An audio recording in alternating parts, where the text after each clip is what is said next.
President Bongbong Marcos expressed not just dismay, but anger over a 55 billion river wall in Baliwag, Bulacan, which he found to be a ghost project. Here's a report. President Bongbong Marcos visited Baliwag, Bulacan to inspect a river wall project meant to prevent flooding in the area. What he found, however, left him visibly frustrated. The site was bare, no hollow blocks had been laid, and only a few steel bars were scattered around. The project, with a reported budget of 55 million pesos and a planned length of 220 meters, was supposed to start months ago.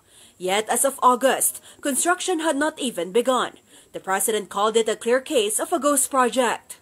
Pero wala talaga, 220 meters, 55 million, completed ang record ng Public Works. Walang ginawa, kahit isang araw hindi nagtrabaho, wala. Wala kang makita, puntahan ninyo, wala kayong makita kahit na ano. Tuloy-tuloy ang pagbaha doon sa kabila. No, I'm not disappointed, I'm angry. The contractor behind the project is Sims Construction Trading. They reportedly have 14 flood control projects in Bulacan with a total value of nearly 1 billion pesos. President Marcos has already ordered the blacklisting of Sims Trading. Meanwhile, the Department of Public Works and Highways will conduct a full audit to identify those responsible.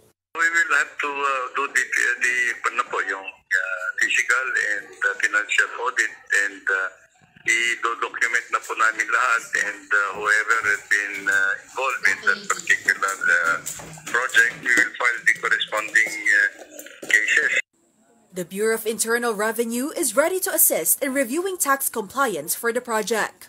Nakasubaybay tayo sa lahat ng mga ginagawang investigasyon at hihingi rin tayo ng mga dokumento patungkol dyan sa mga proyekto na yan at para makita natin talaga at mabusisi kung kamusta ba ang naging tax compliance ng mga contractors ito sa mga proyekto.